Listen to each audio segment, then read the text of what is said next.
I never thought a snow machine would be the thing that turned my quiet life in Anchorage, Alaska upside down. But here we are, sitting in a police station while my neighborhood HOA president gets read her Miranda rights. My name is Brett Holbrook, and I moved to the suburbs of Anchorage 3 years ago with my son Jake after my wife passed away from cancer.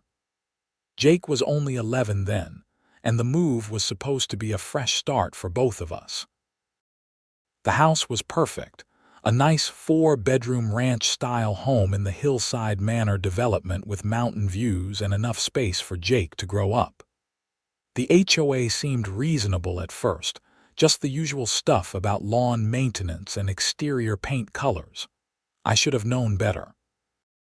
Jake turned 14 last October and the kid had been struggling. Not with school or anything obvious, but I could see it in his eyes. He missed his mom. We both did. I worked as a civil engineer for the state, decent hours, good pay, but it meant Jake was alone a lot after school. He had friends, sure, but there was this distance in him that worried me as his father. When my buddy Marcus from work mentioned that some guys from Joint Base Elmendorf-Richardson were running a youth outreach program, I figured it might be good for Jake to have some positive male role models besides just me. That is how Jake met Sergeant First Class David Chen and his team of Green Berets. The program was designed to help kids build confidence, learn discipline, and develop outdoor skills. Alaska is the kind of place where knowing how to handle yourself in the wilderness is not just a hobby, it is a survival skill. The Special Forces guys volunteered their time, and they were good at it. Really good. Jake started going twice a week after school, and within a month, I saw a change in him. He stood straighter, smiled more, even started doing his homework without me nagging him. The snow machine came into the picture in early December. Alaska winters are no joke, and snow machines, what people in the lower 48 call snowmobiles, are practically a way of life up here. My neighbor 2 streets over was selling his son's old Yamaha, a mid-sized youth model that was perfect for a kid Jake's age. The price was reasonable, and when I mentioned it to Jake, his eyes lit up in a way I had not seen since before his mom died. I bought it the next day. It was not brand new, maybe 5 years old, but well-maintained. Jake was ecstatic. When I told Sergeant Chen about it at the next pickup, he actually got excited too. "That's fantastic, Brett," Chen said, his weathered face breaking into a genuine smile. "We've been wanting to incorporate winter survival skills into the program. If you're comfortable with it, we could teach Jake proper snow machine operation and safety. It's a valuable skill set up here." I did not hesitate. "That would be amazing. I know the basics, but you guys would be way better instructors than me." That is how Jake started spending his weekends with a team of Green Berets, learning not just how to ride a snow machine, but how to navigate terrain, read weather conditions, perform field maintenance, and handle emergency situations in winter conditions. They took it seriously, treating it like the valuable survival skill it was. Jake had to pass written tests on safety procedures before they even let him start the engine. When he finally did get to ride, it was in controlled environments with multiple instructors present. I kept the snow machine in our garage, and Jake would practice starting it and going through his safety checks. The machine itself was not loud by snow machine standards, but it had that distinct engine sound. Our garage faced the backyard, and we had nearly an acre of property that backed up to common HOA land, which connected to actual wilderness areas. It was perfect. Everything was fine until mid-January. That is when Brenda Carmichael decided to make my life hell. I was in my home office on a Tuesday afternoon, finishing up some drainage calculations for a project in Fairbanks when my doorbell rang. I glanced at the clock. 3:30. too early for Jake to be home from school. I headed downstairs and opened the door to find a woman in her late 40s standing on my porch, clutching a clipboard like it was the Holy Grail. She wore a puffy North Face jacket over what looked like expensive athleisure wear, and her blonde hair was styled in that specific way that screamed, "I want to speak to your manager." "Can I help you?" I asked. "Mr. Holbrook." "I'm Brenda Carmichael, president of the Hillside Manor Homeowners Association." She did not offer to shake hands, just stood there with this tight smile that did not reach her eyes. "I need to discuss a serious violation that has come to our attention." My stomach dropped. In 3 years, I had never violated an HOA rule. I kept my lawn perfect, my house painted in approved colors, and I never left my garbage cans out too long. "What violation?" "The motorized recreational vehicle you're storing on the property," she said, consulting her clipboard. "Specifically, a snowmobile. Section 7, Paragraph 3 of our covenants clearly states that recreational vehicles must be stored out of sight. That includes boats, RVs, and snowmobiles." I blinked. "It's in my garage. How is that not out of sight?" "We've received complaints about the noise," Brenda said. "And our rules specify that such vehicles should not be present on the property at all unless stored in an enclosed structure that completely masks their presence. Your garage door is frequently open, making the vehicle visible from the street." This was insane. I opened the garage door to let Jake do his safety checks. We're talking about maybe 15 minutes a couple times a week. The Snowmachine has not even left the property except on a trailer. "Nevertheless, it's a violation." Brenda's smile got tighter. "You have 14 days to remove the vehicle from the premises or face fines of $100 per day. You can't be serious. Half the neighborhood has snow machines." "They're stored properly," she said. "Out of sight, as the rules require. I'm simply enforcing the covenants equally for all residents." That was a lie, and we both knew it. I had seen Greg Morrison's snow machines in his open garage just last week, but I kept my cool. "I'll look over the covenants. If you'll excuse me, I have work to finish." I closed the door before she could respond, my hands shaking with anger. I immediately dug out the HOA covenant documents from my filing cabinet. It took me 20 minutes to find Section 7, Paragraph 3.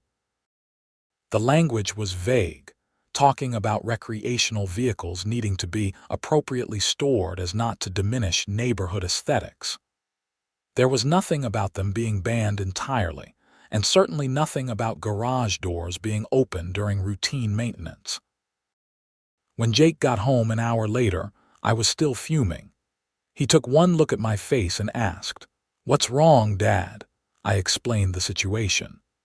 Jake's excitement about his snow machine had been the first real joy I had seen in him since the funeral, and watching his face fall broke my heart. "Are we going to have to get rid of it?" he asked quietly. "No," I said firmly. "This lady is on a power trip. The snow machine stays." That evening I called Marcus to vent. He listened, then said something that made me pause. "You know Brenda Carmichael tried to get the base to shut down our helicopter training flights last year, right? Said the noise was disturbing her afternoon meditation sessions." "You're kidding." "Wish I was. The base commander basically told her to pound sand. She's got a reputation." "Be careful, Brett. People like that don't back down easy." He was right. 2 days later, I got a certified letter from the HOA's attorney, reiterating the demand to remove the snow machine and adding that failure to comply would result in legal action. I called a real estate attorney named Patricia Wung who had helped me with the house purchase. She reviewed the covenants and gave me her assessment. "They're reaching," Patricia said over the phone. "The covenant language is not specific enough to support an outright ban, especially for storage in your own garage. but fighting this will cost you. HOA disputes are expensive and time-consuming. Most people just comply to avoid the hassle. What if I don't? I asked. They'll fine you, place a lien on your property, and possibly take you to court. You could win, but it might cost you $10,000 in legal fees. Is the Snowmachine worth that? I thought about Jake, about the confidence I had seen building in him, about the way he talked excitedly about what he was learning from the Green Berets. Yeah, I said. It is. Patricia sighed. Then let's fight back. I'll draft a response letter arguing that you're in full compliance with the covenants. That should buy us some time. The next week was relatively quiet. Jake continued his training with Sergeant Chen's team, and they had started taking him out to some proper riding areas on the military base. The base had thousands of acres of wilderness where they conducted winter warfare training, and Jake was learning from some of the best cold weather operators in the world. He would come home exhausted but happy, and I would listen to him describe the terrain navigation exercises and emergency shelter building. It was exactly what he needed. Then Brenda escalated. I came home from work on a Friday to find an official notice taped to my front door. The HOA had scheduled an emergency special meeting for Monday evening to discuss ongoing violations and community standards. My name was specifically mentioned. Attendance was mandatory for all board members and concerned residents. It was a public shaming tactic, and it made my blood boil. They're trying to embarrass you into complying, Patricia said when I called her. Can you attend? Wouldn't miss it, I said. That weekend, something interesting happened. Jake mentioned during dinner that Sergeant Chen wanted to meet with me. He said something about the HOA situation. I might have told him what was going on. I was not sure how I felt about that. I did not want to drag the military into a neighborhood dispute.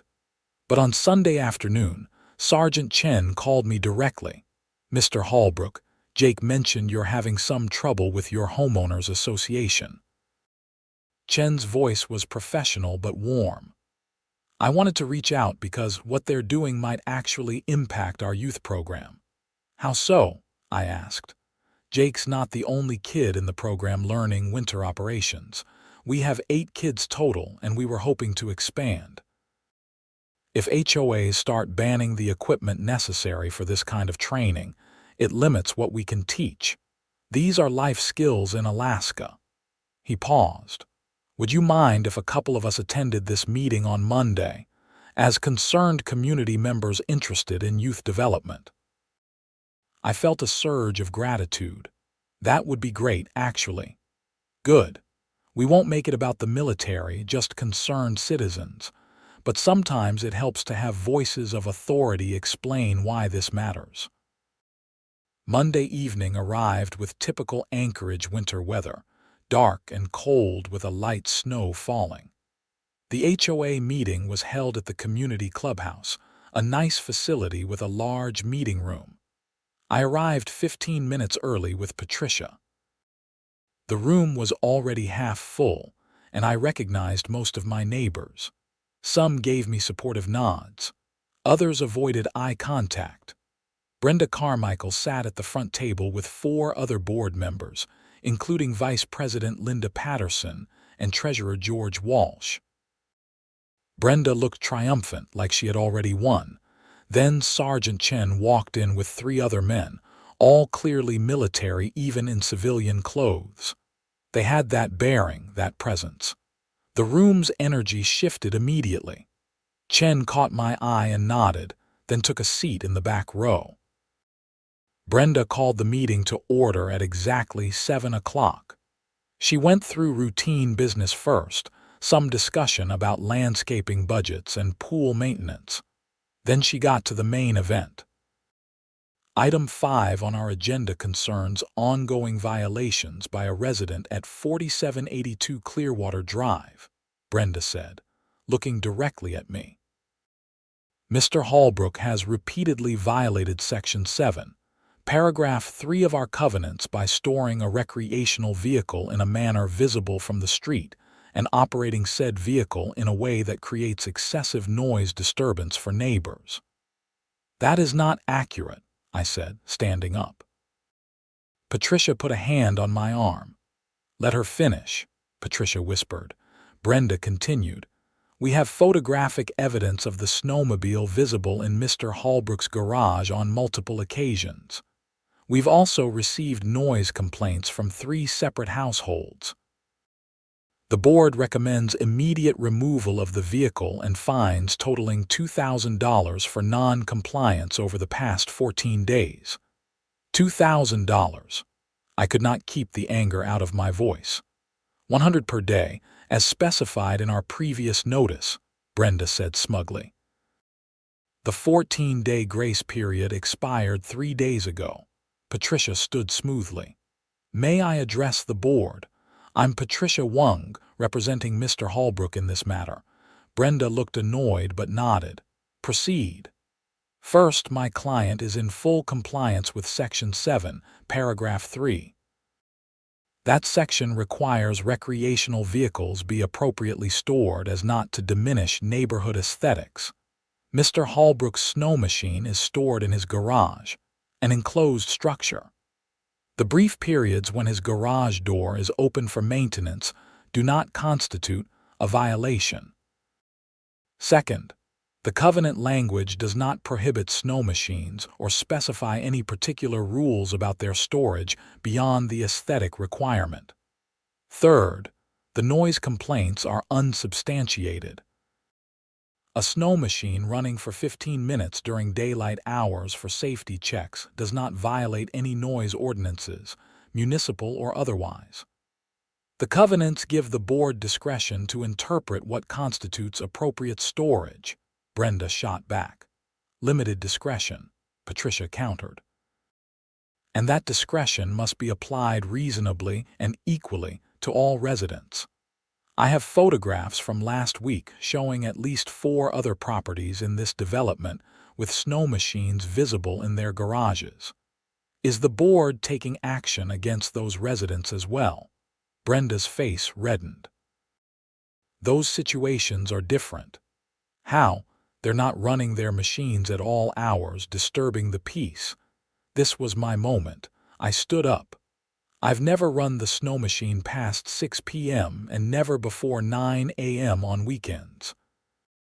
It runs for maybe 15 minutes at a time, twice a week, for my son to perform safety checks. That's it. The machine has not even been operated on our property beyond starting it. My son rides it at the military base as part of a youth development program. Youth development program. This came from Linda Patterson, the vice president, who actually looked interested rather than hostile. Sergeant Chen stood up from the back. All eyes turned to him. Madam, if I may speak to that point. I'm Sergeant First Class David Chen, U.S. Army Special Forces, stationed at Joint Base Elmendorf-Richardson. I run a youth outreach program that teaches outdoor survival skills to local kids. Jake Holbrook is one of our participants. We've been teaching him proper snow machine operation and winter survival skills for the past 6 weeks. The room had gone completely quiet. Brenda looked like she had swallowed something sour. Chen continued, his voice calm and authoritative. In Alaska, snow machine operation is not just recreation, it's a critical survival skill. We teach these kids navigation, weather assessment, emergency response, and proper vehicle maintenance. Jake is one of the most dedicated students we have. The safety checks he performs at home are part of his training requirements. What Mr. Holbrook is doing, letting his son participate in this program and practice these skills, is good parenting. Punishing him for it would be short-sighted. One of the other soldiers stood up, a massive guy with a shaved head. Staff Sergeant Mike Torres. I just want to add that we've got 8 kids in this program right now, and we're trying to expand it. If local HOAs start banning the equipment necessary for this training, It's going to limit our ability to teach these life skills. These kids are learning responsibility, discipline, and wilderness survival. That's worth supporting, not punishing. A woman I recognized from 3 streets over stood up. I'm Karen Fletcher. I live at 4920 Clearwater. I can see the Holbrook house from my property and I've never been disturbed by any noise. I think this is ridiculous. Another resident stood, then another.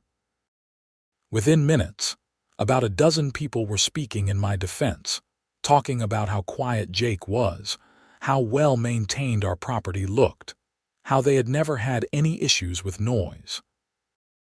It became clear very quickly that Brenda's multiple complaints were either fabricated or came from a very small minority.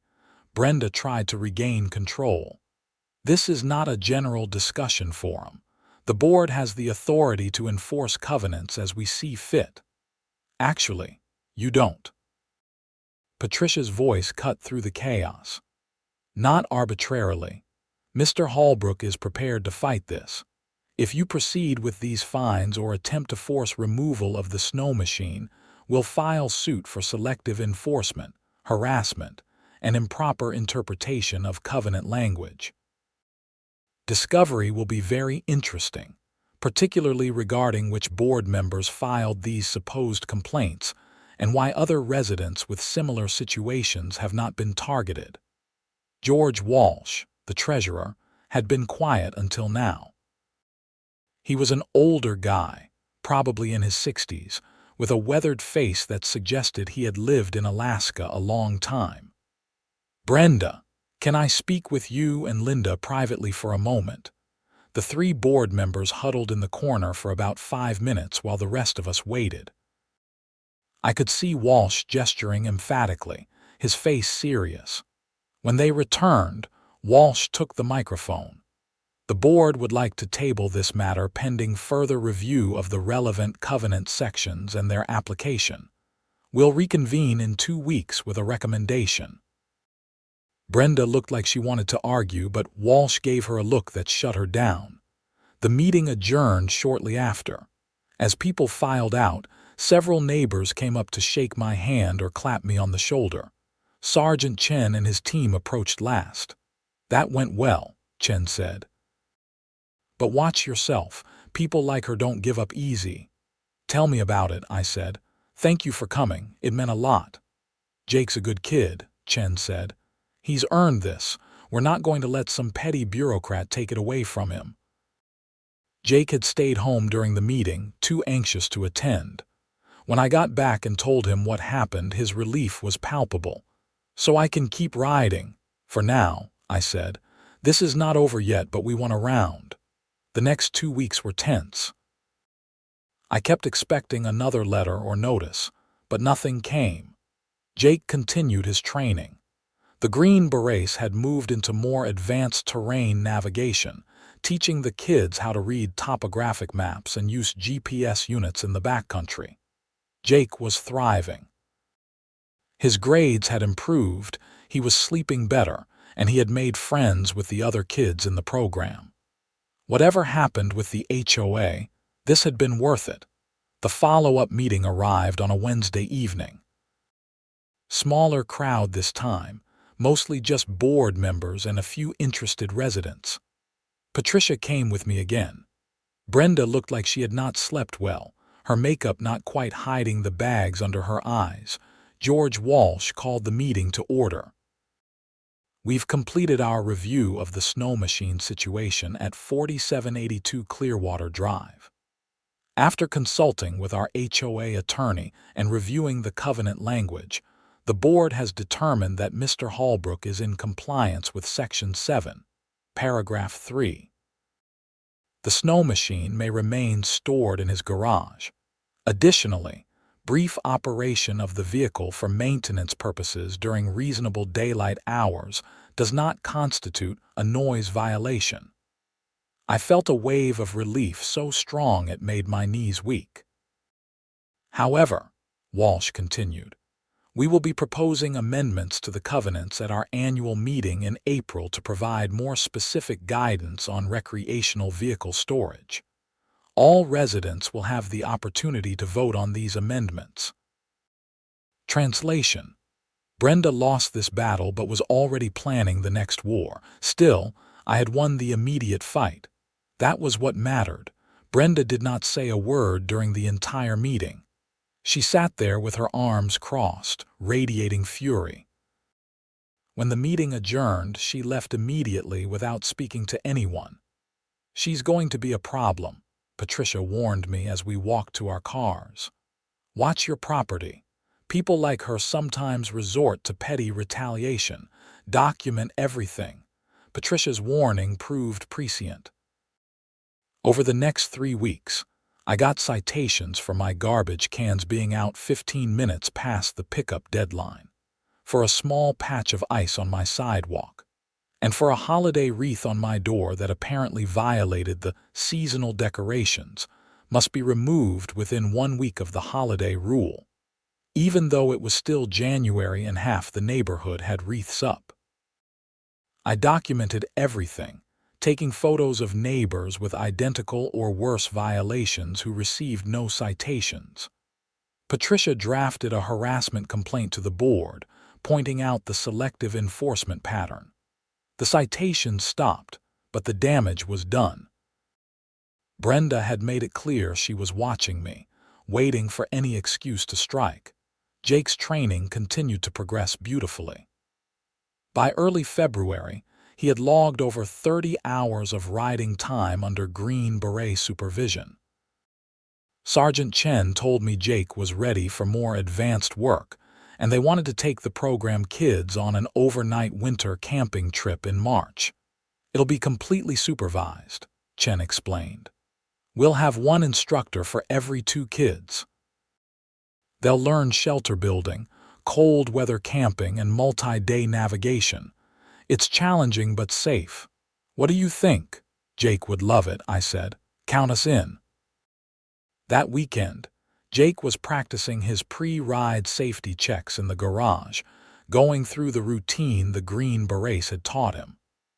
I was watching from the doorway, enjoying seeing him so focused and competent, when I noticed movement across the street. Brenda's silver Lexus was parked on the curb, and she was sitting in the driver's seat with her phone up, clearly filming. "Stay here," I told Jake, and walked across the street.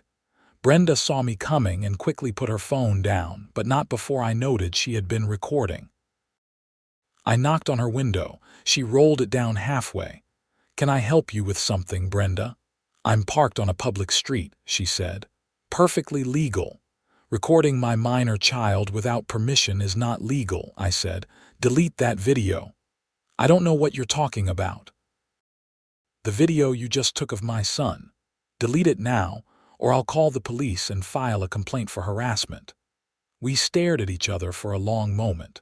Finally, she made a show of pulling up her phone and deleting something, though I had no way to verify it was actually the video. "There." Satisfied? "Stay away from my kid, Brenda." I walked back to my house, my heart pounding. This had crossed a line from petty HOA disputes into something more concerning. I called Patricia immediately and explained what happened. "That's definitely harassment," she said. "And potentially illegal depending on Alaska's recording consent laws. File a police report. Create a paper trail." I did. The Anchorage Police Department took my statement and an officer came by to document the incident. The officer, a young guy named Crawford, was sympathetic but realistic. "HOA disputes rarely rise to criminal levels," Crawford said. "But this is good documentation if things escalate. Keep doing what you're doing. Document everything. If she continues to film your son or comes onto your property, call us immediately." Jake was rattled by the incident. "Why does she hate us so much?" he asked that evening. I had been wondering the same thing. "Some people just need to control everything around them. It's not about us, buddy. It's about her needing to feel powerful." but I wondered if there was more to it. I called Marcus, and we met for coffee the next day. I laid out everything that had happened. Marcus listened, then said, "You know what I think? This is not really about the Snowmachine. Brenda tried to mess with the military base last year and got shut down hard. She's probably still pissed about that. You having your kid trained by Green Berets on base property, doing exactly the kind of outdoor activities she seems to hate. You're a proxy for her grudge against the military." That actually made a disturbing amount of sense. So what do I do? Keep doing what you're doing. Document everything, and maybe mention this theory to your lawyer. If Brenda has a pattern of hostility toward military families or activities, that could be relevant. February slid into March. Jake's overnight camping trip was scheduled for mid-month, and he was beyond excited. The Green Berets had 8 kids participating, and they had planned an impressive itinerary that included a 40-mile Snowmachine ride into the backcountry, winter camping skills, and a navigation challenge. 3 days before the trip, I got another certified letter from the HOA. My stomach sank when I saw the return address. Inside was a notice that the board had received credible reports that my son was operating a recreational vehicle recklessly and without proper supervision, and that the vehicle was being used in violation of insurance and liability requirements. It was complete fiction. Jake had never operated the Snowmachine outside of supervised military training on base property. I had proper insurance. This was pure harassment. I forwarded the letter to Patricia immediately. She called me within an hour. "This is actionable. They're now making false statements that could damage your reputation and potentially affect your son's activities. I'm drafting a cease and desist letter, and we should seriously consider filing a lawsuit for harassment and defamation." "How much would that cost?" I asked. $5,000 to $10,000 to start, possibly more if it goes to trial. I thought about my savings, about Jake's college fund. Then I thought about my son's happiness, about the confidence he had gained, about the purpose he had found. Do it. File the lawsuit. Patricia went to work. Within a week, we had filed a comprehensive lawsuit against the HOA and Brenda Carmichael personally, alleging harassment, defamation, selective enforcement of covenants, and intentional infliction of emotional distress. The filing made local news. Apparently, HOA disputes in Alaska were common enough that a lawsuit like this was newsworthy. That is when things got weird. A reporter from the Anchorage Daily News called me, wanting to interview me about the case. I declined, not wanting to try the case in the media. But the story ran anyway, based on public court filings. It painted Brenda in a pretty unfavorable light, especially when they included quotes from other Hillside Manor residents talking about her aggressive enforcement tactics. 2 days after the article ran, I got a call from George Walsh, the HOA treasurer. "Mr. Holbrook, I was wondering if we could meet privately, not as board members and residents, just as neighbors. Maybe grab coffee." I was suspicious but curious. "All right. When?" We met that afternoon at a local coffee shop. Walsh looked tired and troubled. He ordered a black coffee and got straight to the point. "I owe you an apology," he said. "I've been on the board for 6 years, and I've watched Brenda become increasingly aggressive and vindictive. I should have pushed back harder earlier. I didn't, and now we're in this mess." "What changed?" I asked. "The lawsuit. Our HOA insurance won't cover personal defamation claims, which means Brenda's on her own for her share of the liability. But more than that, your lawyer's discovery requests are going to expose a lot of how Brenda's been running things. It won't be pretty." He sighed. "I talked to Linda, the vice president, and to our attorney. We want to settle this. We'll drop all claims related to your Snowmachine. issue a formal apology, reimburse your legal fees, and establish clear guidelines preventing this kind of selective enforcement in the future. What about Brenda? She'll either agree to the settlement or the board will vote to remove her as president. We have the votes.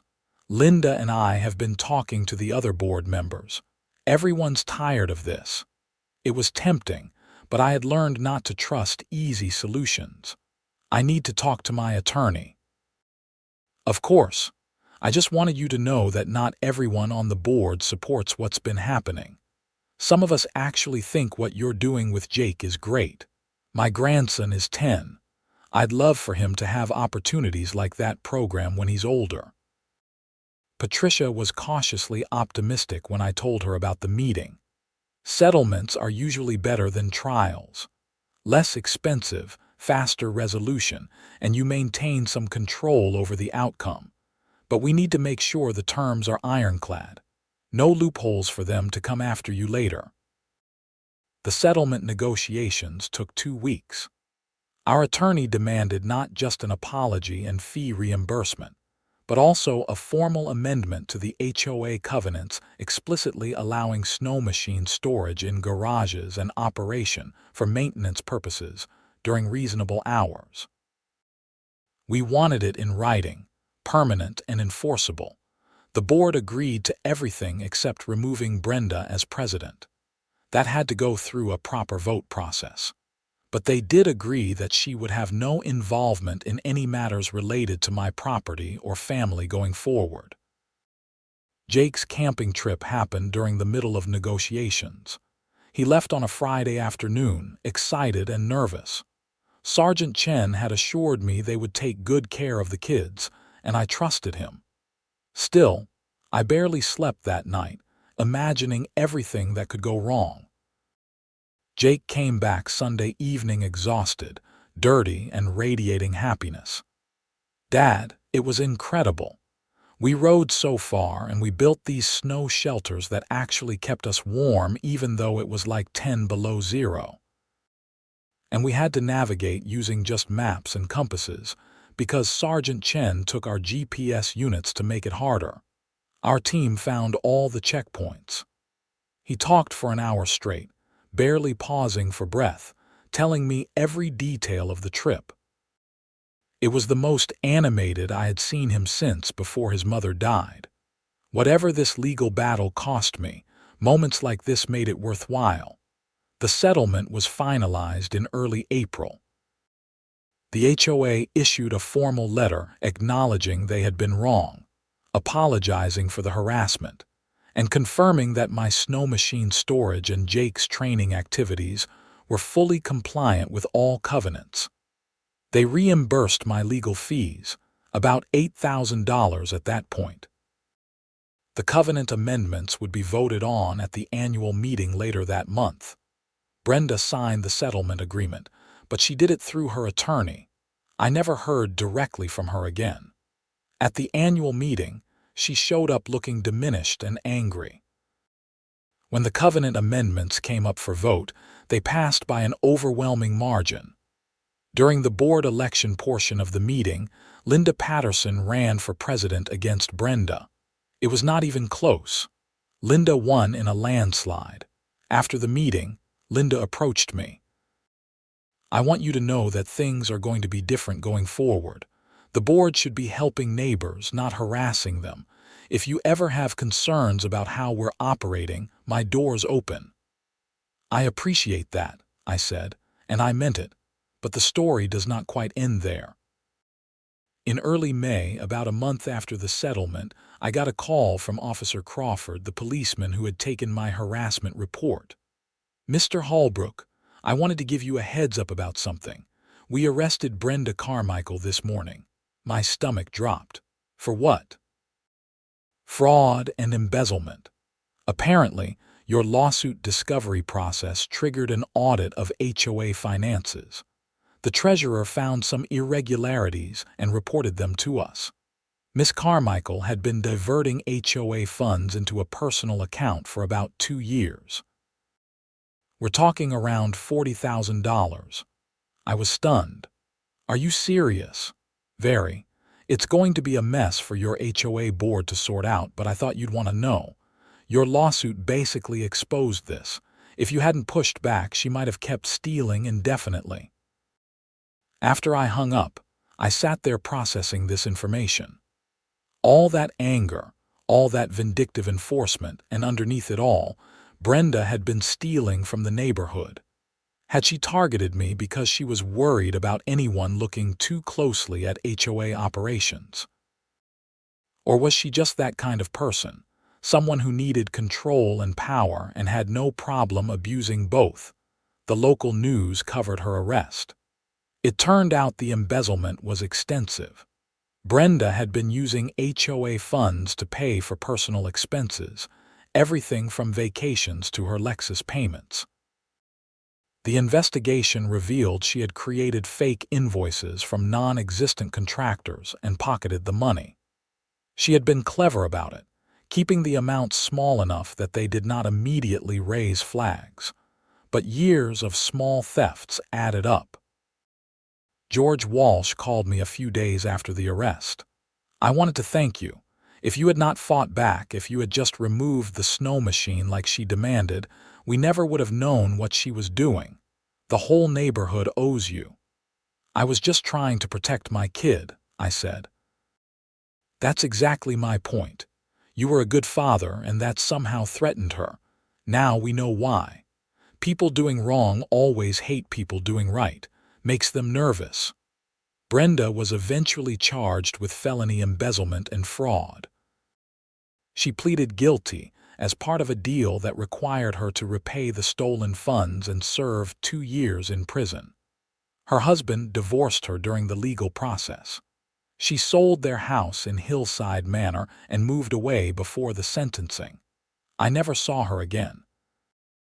The HOA recovered most of the stolen money through a combination of Brenda's repayment and insurance claims. Linda Patterson turned out to be an excellent president, focused on actual community improvement rather than petty enforcement. She even started a neighborhood newsletter that featured local kids' achievements. Jake was profiled in the summer edition for his participation in the Green Beret youth program. Jake continued training through the spring and into summer. The program expanded, with more kids joining and more military volunteers stepping up to help. In June, they held a graduation ceremony on base for kids who had completed the full winter survival course. Jake received a certificate signed by the base commander and all his instructors. Sergeant Chen gave a short speech about each kid's accomplishments, and when he got to Jake, he said something that made me tear up. Jake Holbrook came to us as a quiet kid dealing with some heavy stuff. He worked harder than anyone, never complained, and showed the kind of dedication we look for in soldiers. He's not a soldier, he's a 14-year-old kid, but he's got the heart of one. His dad should be proud. I was. God, I was so proud. That summer, Jake and I took a long weekend and rode our Snowmachines together for the first time outside of his training. We went up to Hatcher Pass, about an hour north of Anchorage, where the snow lingers into June. It was just the two of us, father and son, riding through pristine wilderness with mountains all around. We stopped for lunch at a scenic overlook, sitting on our machines and eating sandwiches while looking out at the valley below. "Thanks for not giving up on the Snowmachine, Dad," Jake said quietly. "I know it was a pain." "You're worth any amount of pain," I said. "Always remember that." He nodded, and we sat in comfortable silence for a while. Then he said, "I think Mom would have liked this." Me doing this stuff, learning to be tougher, my throat tightened. She would have loved it. She was always the toughest person I knew. You've got her strength in you. We finished our sandwiches and rode for another 2 hours, carving through snow and navigating terrain, father and son together in the wilderness. It was perfect. It was healing. It was exactly what we both needed. Looking back now, almost 2 years later, I can see how that stupid HOA dispute became a turning point for our family. It forced me to fight for something that mattered, showed Jake that standing up to bullies and unfair authority is important, and ultimately exposed corruption that was hurting our entire community. Jake is 16 now and has become something of a legend in the Green Beret youth program. He volunteers to help train newer kids, and Sergeant Chen has told me that when Jake's old enough, he would make an excellent soldier if that's the path he chooses. Jake is considering it, along with a dozen other teenage dreams and ambitions. He's confident, capable, and happy. He still misses his mom. We both do, but he's found a way forward. The Snowmachine that started all this is still in our garage. We've ridden it hundreds of times now, sometimes just the two of us, sometimes with groups from the youth program, exploring the incredible wilderness Alaska has to offer. Every time Jake fires it up and goes through his safety checks, I think about how close we came to losing this.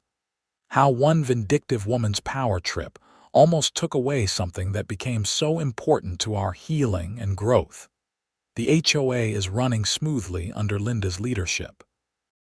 Hillside Manor has become a genuinely nice place to live now that the focus is on community rather than control. We have block parties in the summer and holiday events in the winter. Kids play in the streets again without fear of some citation for minor violations. It feels like a neighborhood should feel. I still see George Walsh around sometimes.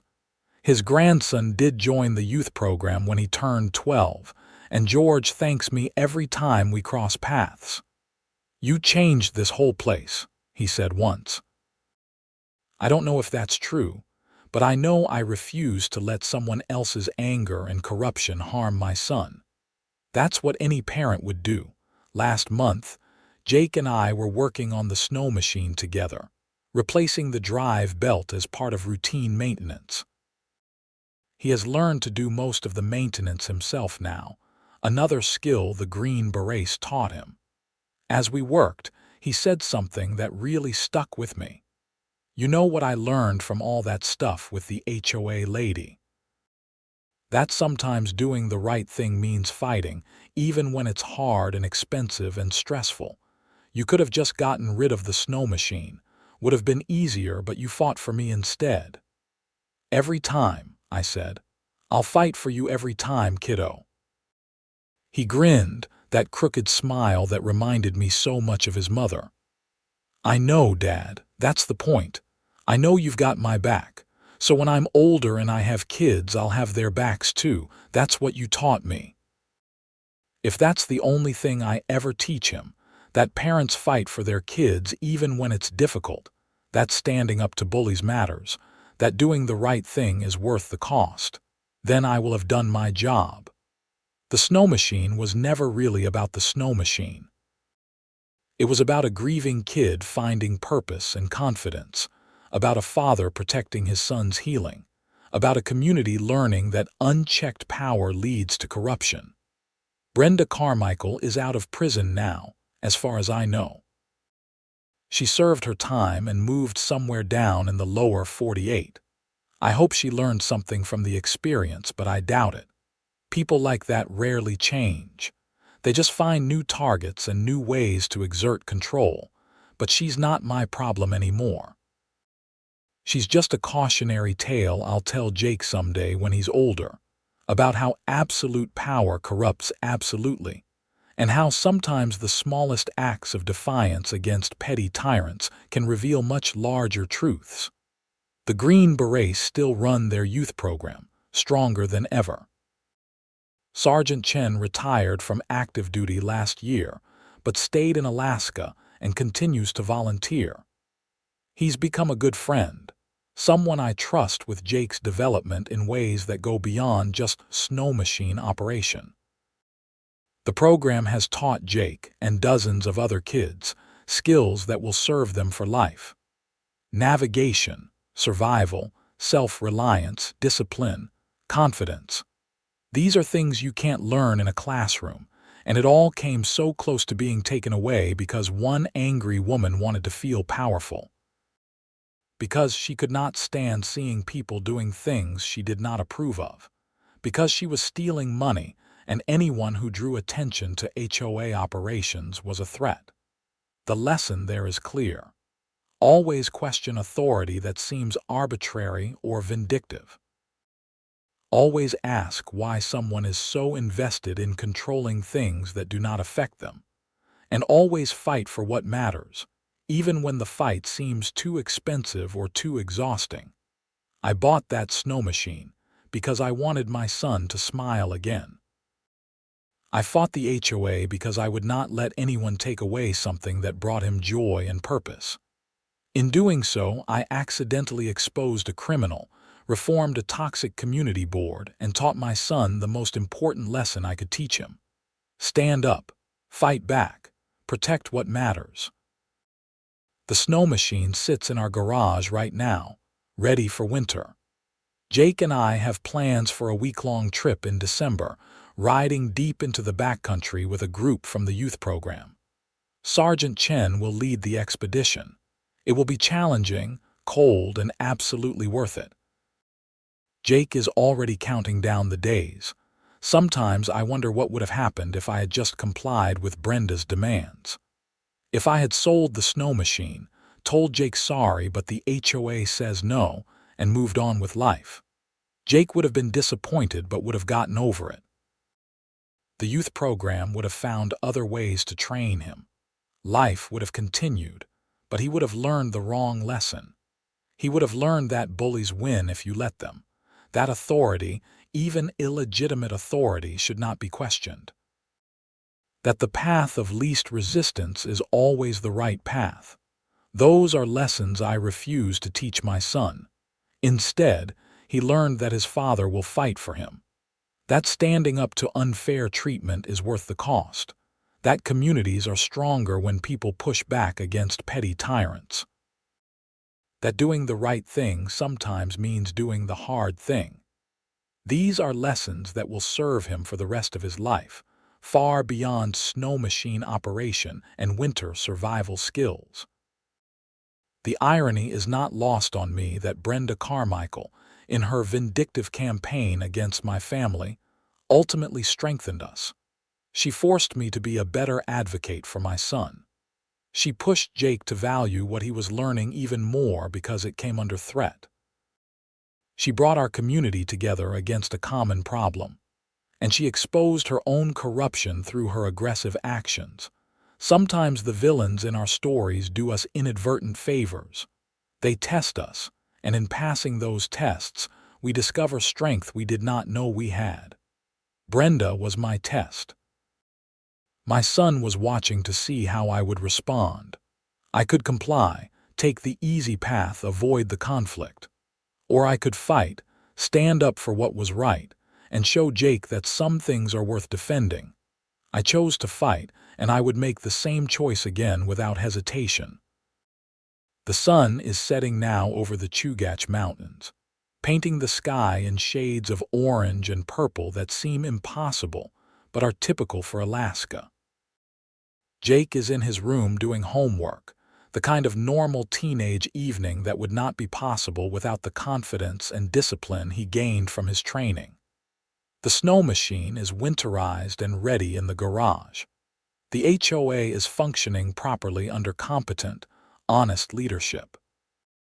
Our neighborhood is peaceful and friendly.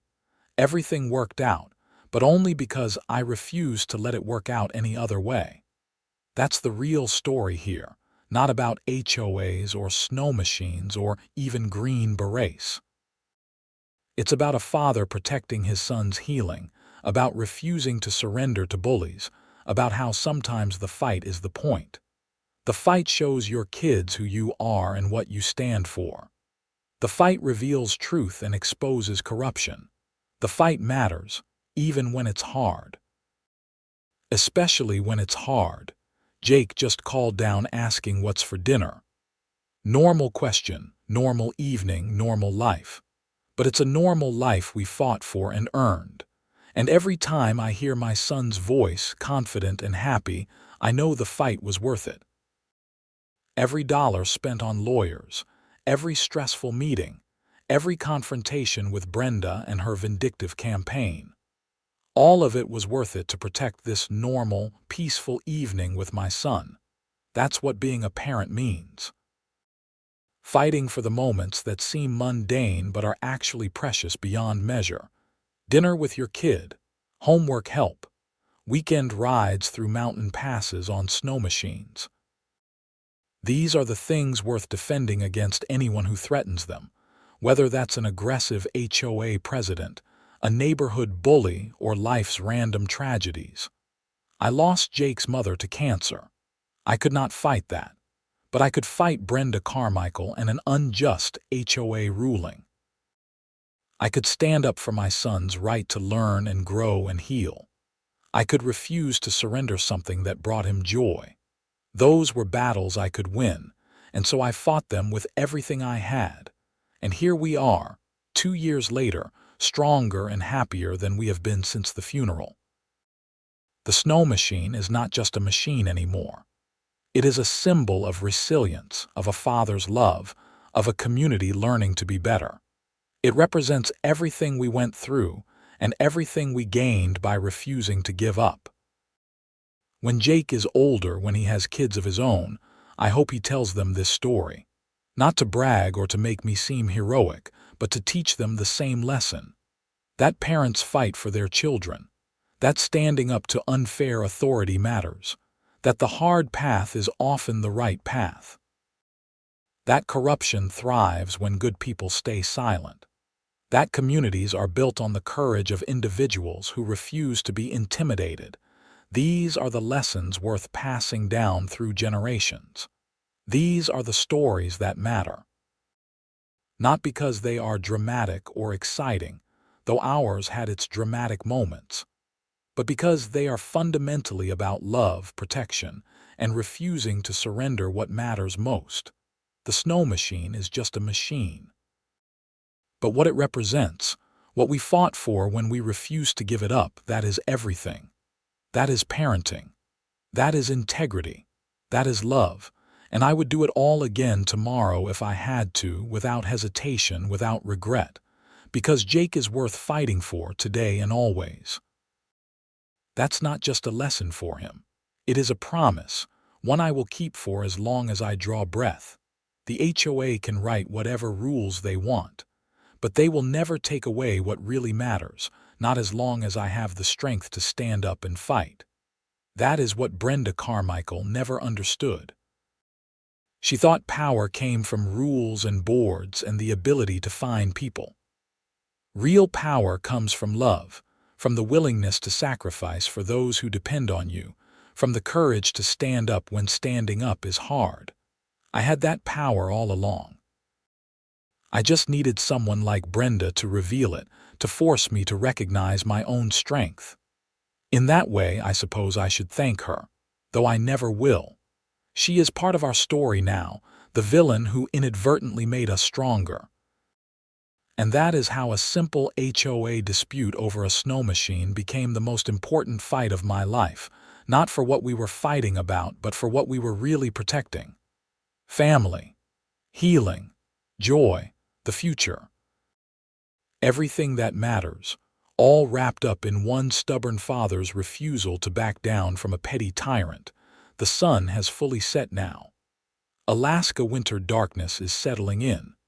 But inside our home, there is warmth and light and the sound of my son's voice asking about dinner. Normal moments, precious moments, defended moments. Worth every second of the fight, worth everything, always.